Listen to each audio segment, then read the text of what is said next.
What does it do, YouTube? Welcome back to another episode of Scotty Says. I am your host. And breaking news from 2016. The Rams signed Carson Wentz. Yes, you heard it. The Wentzer. Carson Wentz signed as the Rams licking their wounds from their awful stinker in Green Bay. Look for answers in the past. Mr. McWonder. I encourage you, sir. I implore you. Look toward the future. Stop looking behind you. Stop looking in the past. Sankofa, Mr. McWonder, Sankofa. Look ahead, sir. Coach McGenius, the future of the position of quarterback in the National Football League no longer looks like the Wentzer Carson Wentz. The future of the position of quarterback no longer looks like Matty from the D. The future of quarterback in the NFL, sir, looks like Jalen Hurts. See how them Eagles fly? The future quarterback in the NFL, it looks like C.J. Stroud. Did you see him balling out a rookie?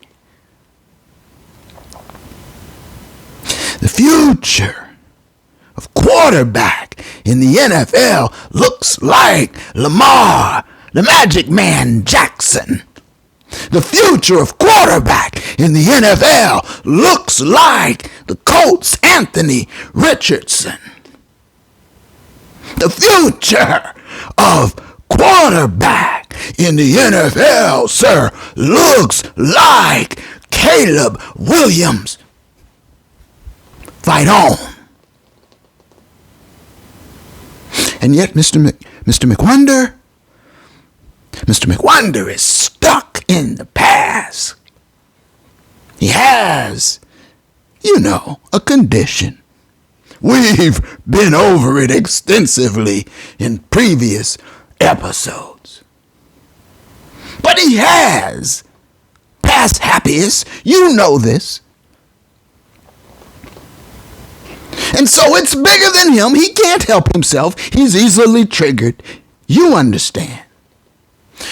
But he has a fantasy, a desire, a lust for the so-called golden age of quarterbacks. 6'3" or 4", statuesque, not moving worth a damn when the pocket collapses. Standing tall and throwing deep, beautiful routes. That's what McWonder dreams of. That's why when he heard that there was a quarterback, a youngster by the name of Rippin, his ears perked up. Rippin? Where? Yes, of course. The Washington Slurs. Mark Rippin. Why, he won a Super Bowl. Yes, and McGenius has slur connections. He goes back with Washington. He certainly, of course, knows of Mark Rippin. And so when he heard there's a youngster by the name of Brett Rippin, a.k.a. Rippin' and Running. When he heard of the young Rippin, he said, I got to have that. He conjured up images of that classic quarterback. That's what he wants now. And you see, doesn't this explain, my folks, why he has no use for Bryce Perkins? Bryce Perkins, nah. He's not what I want. I want a Rippin'. I want a Baker. I want a Wentzer. That's what I want. You're going to keep losing, Mr. McWonder. You are going to keep losing. You, sir, are about to be a dinosaur. You are going to be a fossilized dinosaur of a coach. A McG Rex. A Wondersaur. A Mac Wondersaur, to be precise. Because it seems to me you have neglected fundamental principles, not just of football, sir, but of life. Fundamental principles. Evolve or extinction.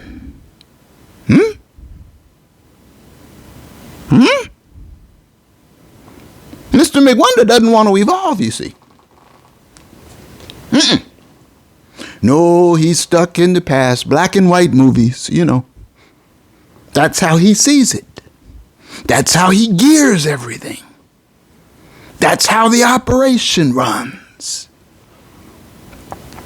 And look at the results. I bought in after the Super Bowl victory. I bought in and I purchased a wonderful seat at the Haunted Palace in Inglewood at SoFi, and I watched it up close. I saw it with my own two eyes. The stank of it burned my retina, mixing my metaphors. The stench was such that it burned my retinas. It was the happiest day I've had in many years when I was able to buy my way out of that season ticket contract at the Palace. I'll tell you that. But I digress. But see, this has been going on for some time now. Mr. McWonder seems to think that he can win with his acolytes and proteges instead of real talent. And the NFL, the reality of the NFL is showing him how wrong he is. And he must evolve. He must evolve or go extinct. Like a Neander McG, to be precise. Give you the scientific term for it. Mr. McWonder longs to go back to a world where a mobile quarterback would throw the ball 55 times a game, and he envisions seeing slow of foot wide receivers like Edelman and people like Stoney.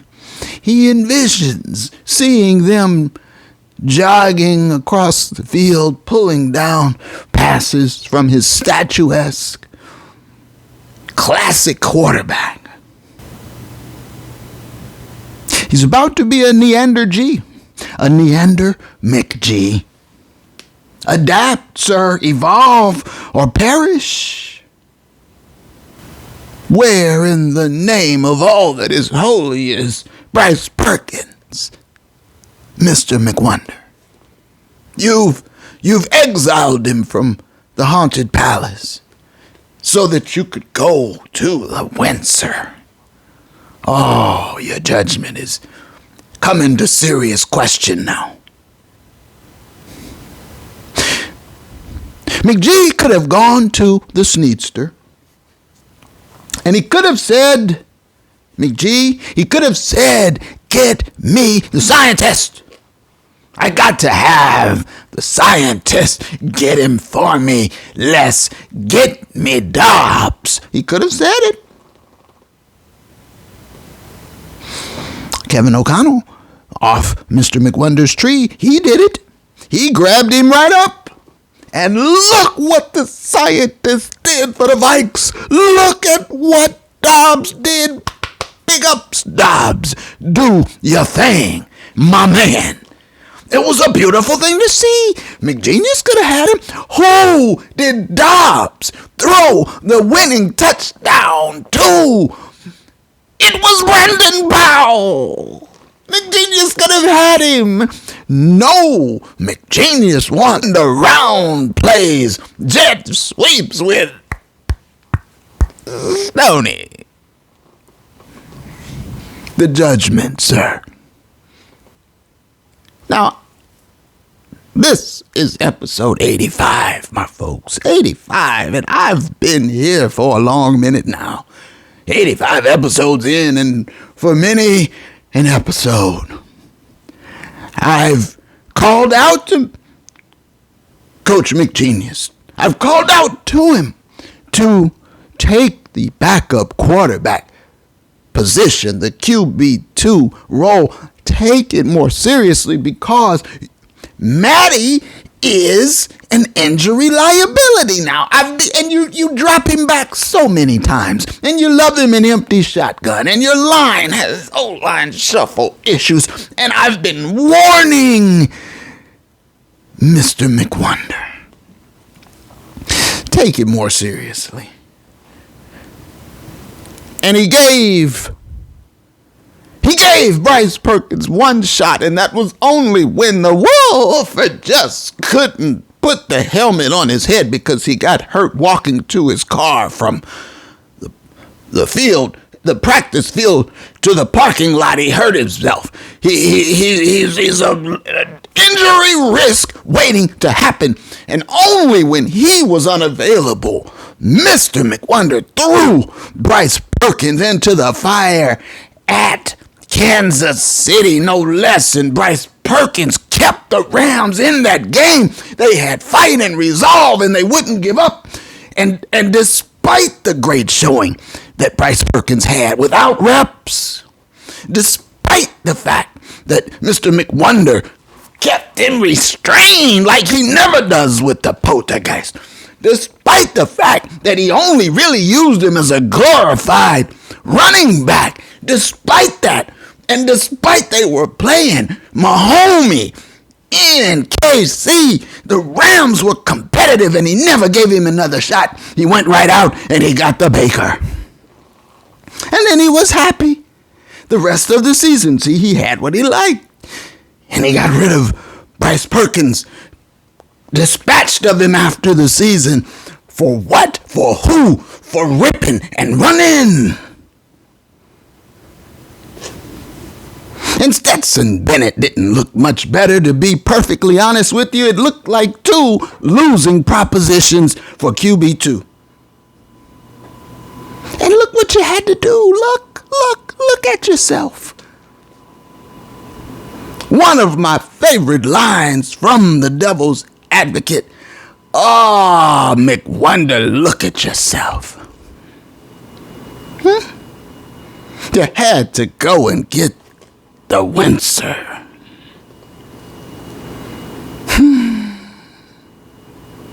But this is what he likes. He likes ripping and running. He likes the Wolf, and he likes Matty from the D. He likes Stetson Bennett. He likes the Windsor. He likes that. He had no interest in Dobbs. And that's why I should have known the Caleb Williams sweepstakes was not open for the Rams, because Mr. McWonder probably has no interest in Caleb.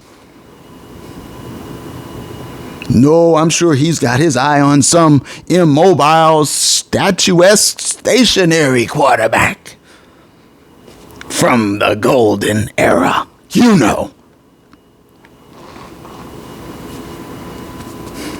You're gonna keep losing, sir. That's what I'm here to tell you this week. Get used to it. This is not going away. And so this week, my folks know, I am not going to give you a game analysis. I'm going to share some additional breaking news. So stick around to the very end of the video. But I'm just going to give you an example and then wrap it up. And so the scientist leads the woeful Arizona Cardinals to victory over them damn Cowboys. And then the scientist, Dobbs, doesn't know the name of the players on the team. He just has a cursory glance at the playbook. He steps off the plane and wins the game for the Vikes.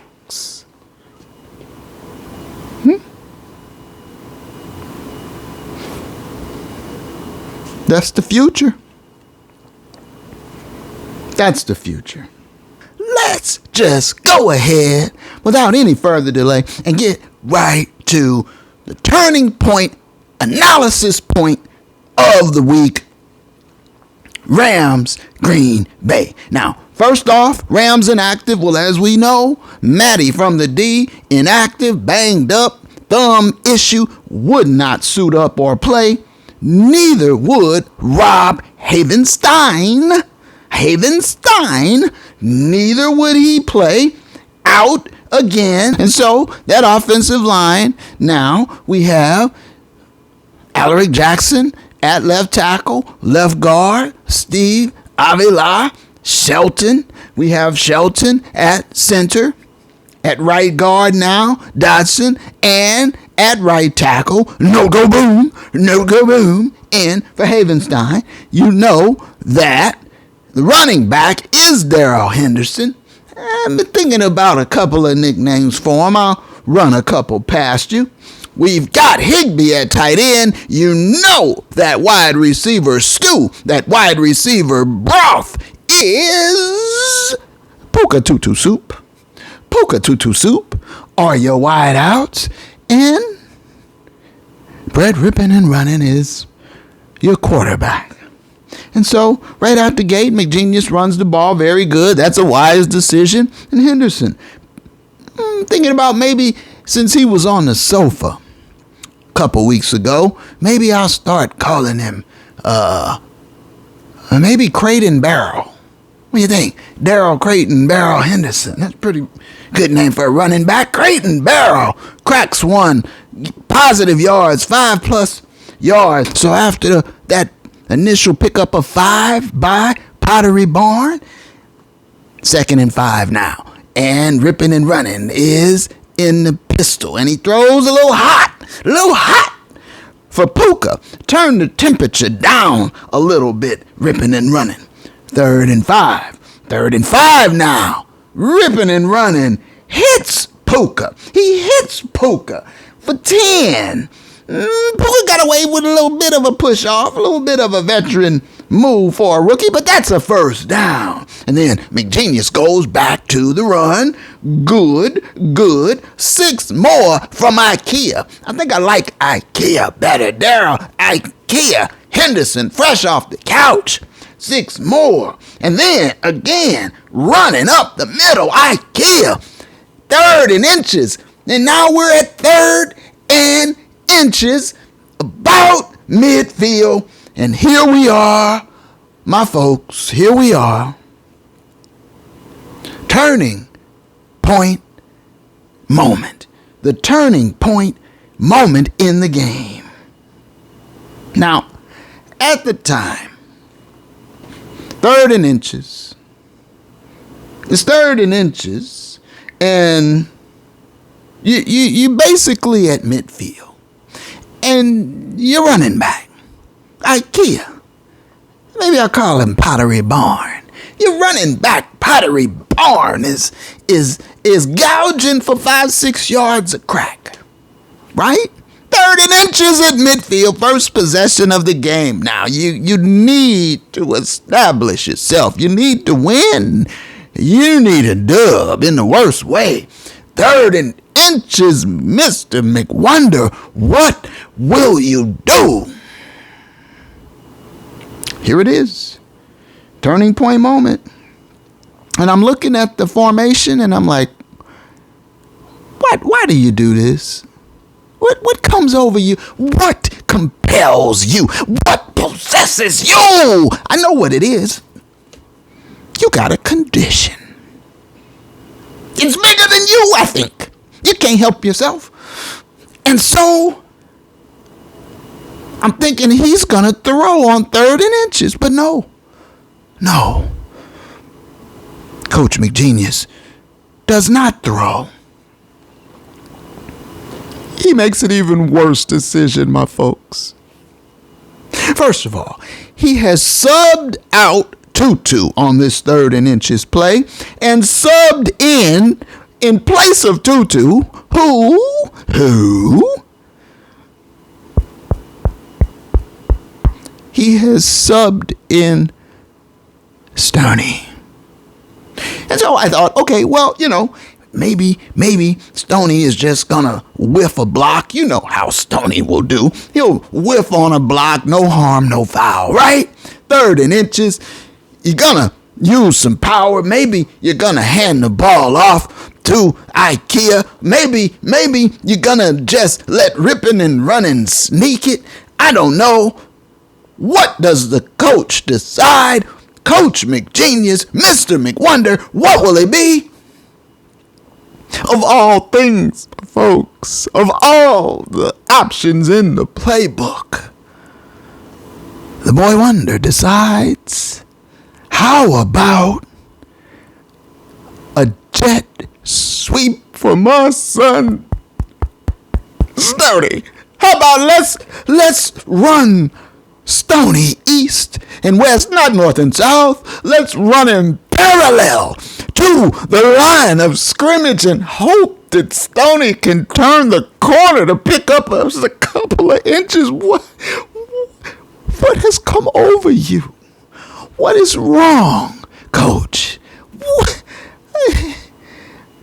They snap the ball, and I'm like, what are you doing? And they hand the ball off to Stoney, and Stoney, he's trying to get to the corner, and he stumbles and falls, and he gets up, and I'm like, oh, no. And then they stuff him, and it's a loss of 6 yards. You need it. It's 3rd and inches, Mr. McWonder. 3rd and inches. You could just stick the ball. Oh, you could just quarterback, just brotherly shove it over anything. You decide to go laterally to the line of scrimmage east and west. You decide to go east and west with Stoney. I've called him the stone-handed one, but I saw that play and I thought maybe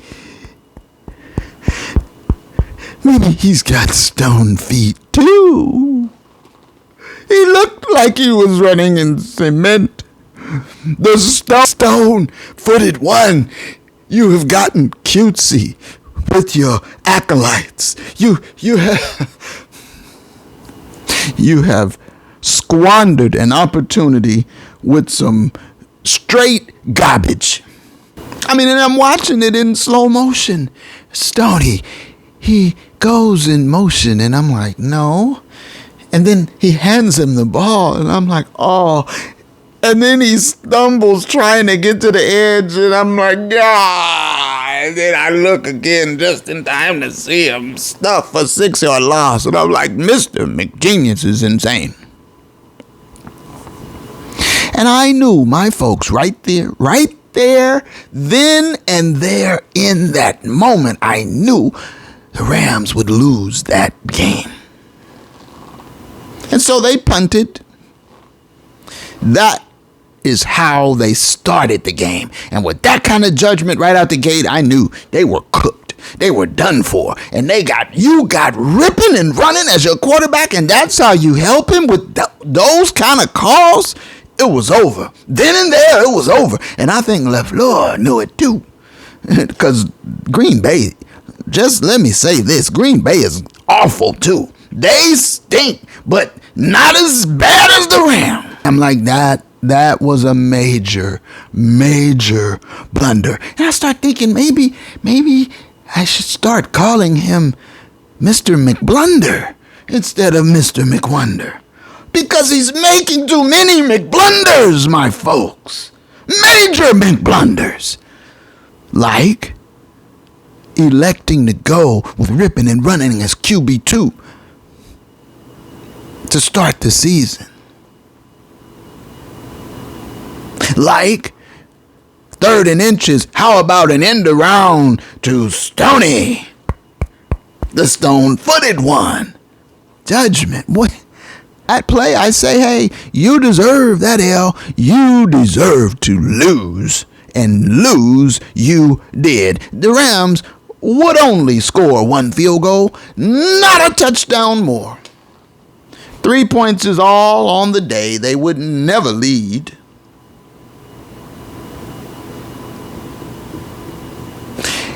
And as bad as Green Bay was, as awful as they are, the Rams are worse. And it was a hard one to watch.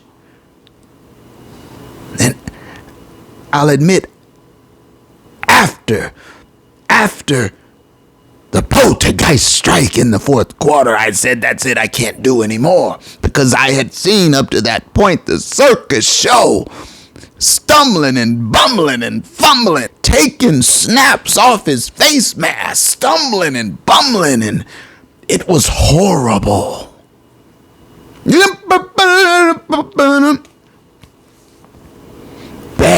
Bad football. You got Coach McBlunder and ripping and bumbling. I was calling him ripping and running, but by the time we got, midway through the game, I'm like, this is ripping and bumbling. You got Coach McBlunder and ripping and bumbling, stanking up the joint. No, I don't. I couldn't watch any more of that up close, and it's hard to watch it from afar, to be perfectly honest with you.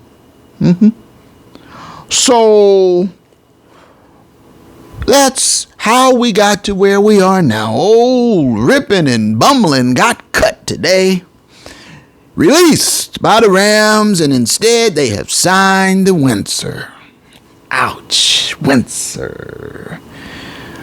And so I don't really see how any of this gets much better. Now, Matty from the D, I imagine, will make his way back at some point, and he should be good for a victory or two on the other side of the bye. But you got Seattle up first, and I'll bet they're still a little ticked off from that Week 1 upset, so I'll bet they're eyeing some revenge. And, with the Rams, it's blood in the water. And then the rest of the schedule after the bye, why, any of those teams could rise up and beat the Rams, any of them on the schedule. And the idea that they'll be able to stack some dubs, it's highly unlikely with the Wentzer and the current state of affairs there. And so I think it's safe now to say the Rams definitely are who we thought they were.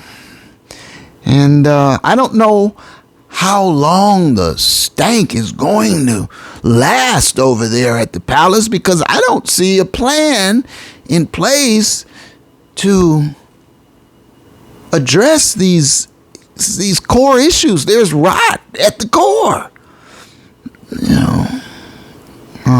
There's cronyism and nepotism, nephewism. There's there's favoritism, and there's a willful disdain for talent. And I don't see where it seems like the ship is adrift aimlessly in the water.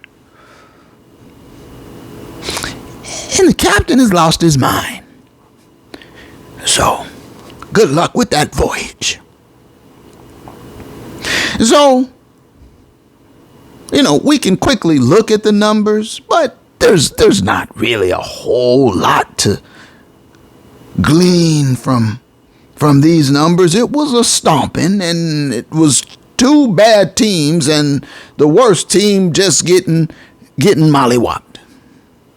So, as far as my 25-30 principle, well, interestingly enough, both teams came fairly close to it. I would say probably unwittingly, at least on the coach of the Rams part. I would say most likely unwittingly.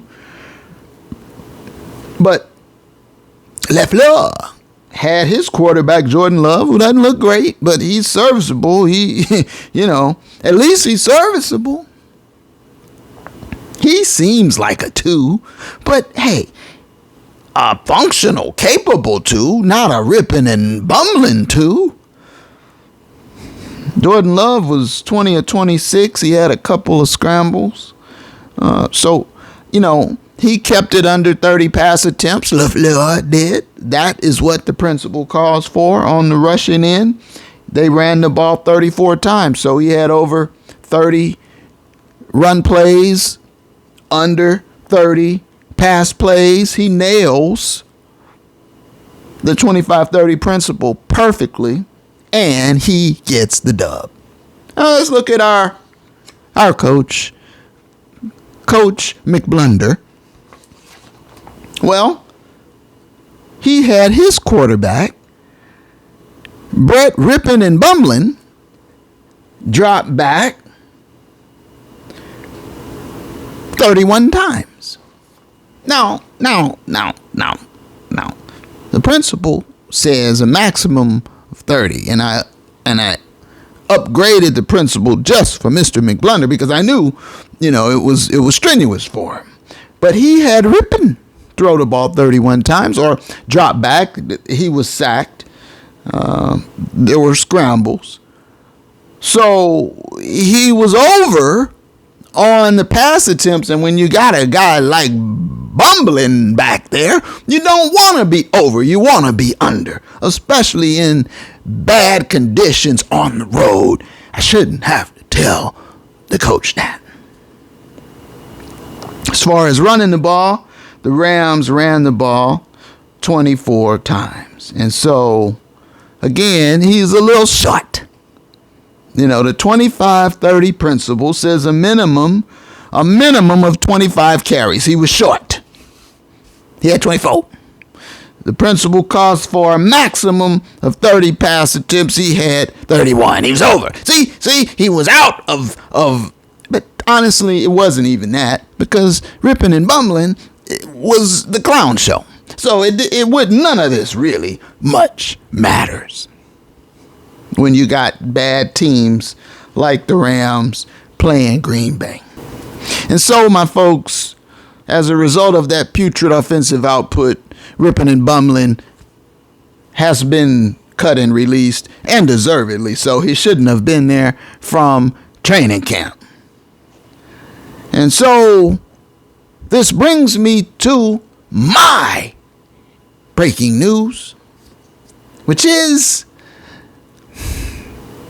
my folks, I've come to believe that my messages to Coach McGenius are not getting through, or if they are, he's willfully ignoring them. It's doing no good. He's committed to a path of ruin.